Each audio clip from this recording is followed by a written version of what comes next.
সম্পাদকীয় লোকে বলে কালী পত্রিকার ৩৫তম বর্ষ, পঞ্চম সংখ্যা। শ্রী শ্রী মায়ের জীবনে অচিন্তনীয় পালন ক্রিয়ার অনুষঙ্গেই এসেছে সংহার। সন্তানের অধ্যাত্ম পথে এগিয়ে যাওয়ার বাধা তারই পূর্ব জন্মের সংস্কার রাশি এবং বাসনা। বাসনা থেকেই বারবার শরীর ধারণ, আবার নতুন শরীরে বাসনা ও সংস্কার বশে নতুন নতুন কর্ম, তা থেকে আরও বাসনা আর সংস্কারের উদ্ভব। বাসনাই বটগাছের বীজ, যা জীবকে জন্মমৃত্যু চক্রের কবলে ফেলে।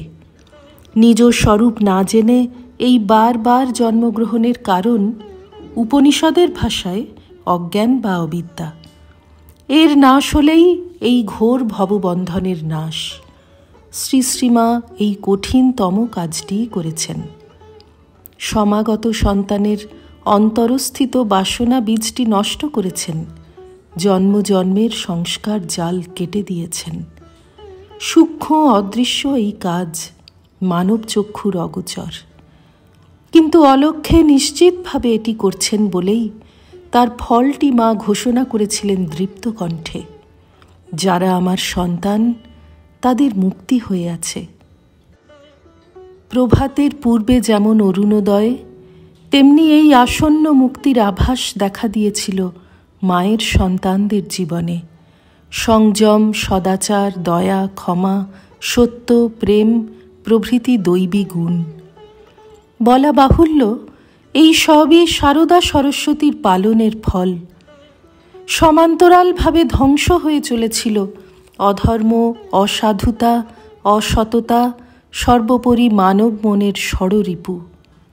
স্বামী বিবেকানন্দের চোখে ধরা পড়েছিল মায়ের এই সংহার মূর্তি। সমস্ত নেতিবাচক বিষয়ের সঙ্গে নীরবে সারা জীবন ধরে সংগ্রাম করে সেগুলিকে জয় তথা সংহার করেছেন মা।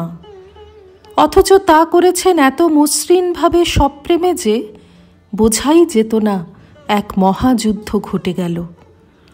তেলোভেলোর মাঠে দস্যুর নিষ্ঠুর মনোবৃত্তি সংহার করে তার হৃদয় জয় এর একটি দৃষ্টান্ত।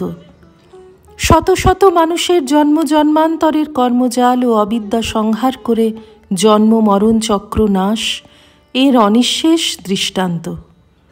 করাল বদন, লোল জিহ্বা, খড়গ নিয়ে কালী যা করেন, শান্ত স্নেহমাখা মুখে ডায়মন্ড কাটা বালা পরে শ্রী শারদা তাই করেন।